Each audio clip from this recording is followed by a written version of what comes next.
of a nation. Number one, they said she is a woman of sacrifice for the others. She sacrificed what may be looked at as her right for the sake of others, to make people happy. And the number two, which comes with number one, she was very content. And if you look her up, you will see this comes repeatedly. She's a woman very content with what Allah gave her.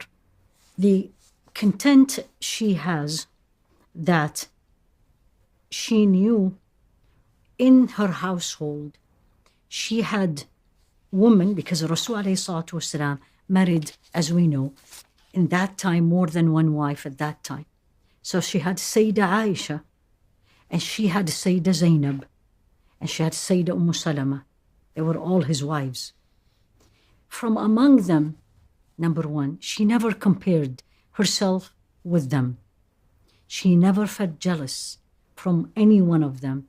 On the contrary, she was the support for them, and she was absolutely happy of who she is, how she looked, what Allah gave her. And this reminds me of a hadith that is very beautiful. This is narrated in Ibn Majah, and Sayyidina Abu Huraira said, ليس الغنى عن كثرة العرض ولكن الغنى غنى النفس. The true richness or wealth is not how much I have in this world. It's rather how much I am happy and content with what I already have. And this is a Sayyidah Sauda.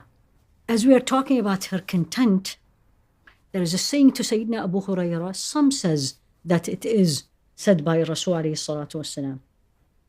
And it is Allah saying subhanahu wa ta'ala, Ya ibn Adam, son of Adam, تفرغ لعبادتي. Empty yourself for my worship. أملأ صدرك غنى.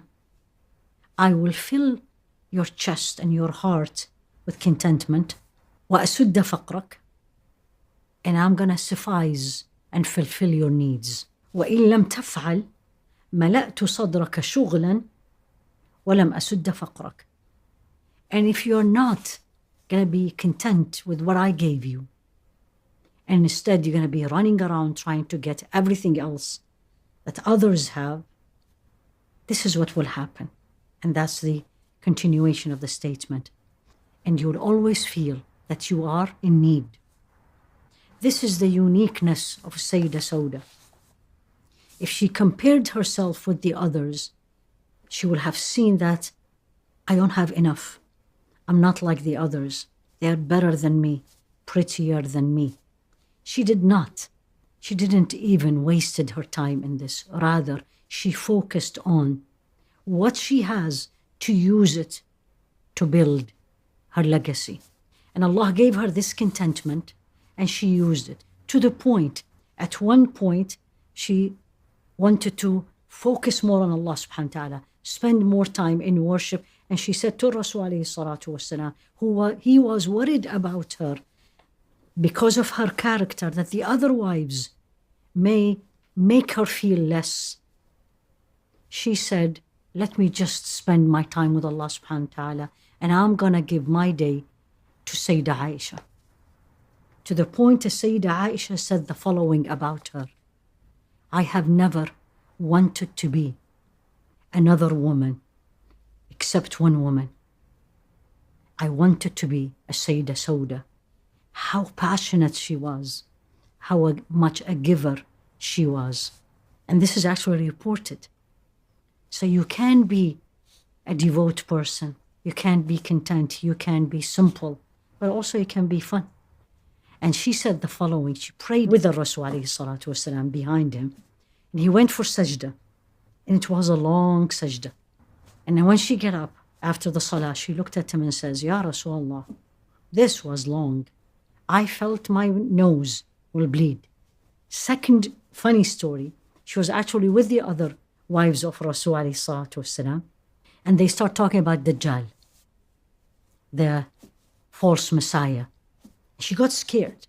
She started running, so scared, thinking he's going to come right away. And then the Rasul ﷺ went and brought her back, and he said, Ya Sauda, it's not now. It's not in this time.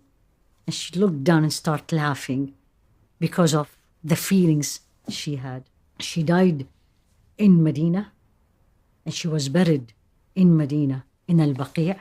Uniqueness in her sacrifice, contentment, in her acts of worship, sense of humor, taking care of people. All these are characters that we can build nations with. And the first nation we need to build is our homes. What do we have of these? Maybe all of it. Let's use it to build our nations.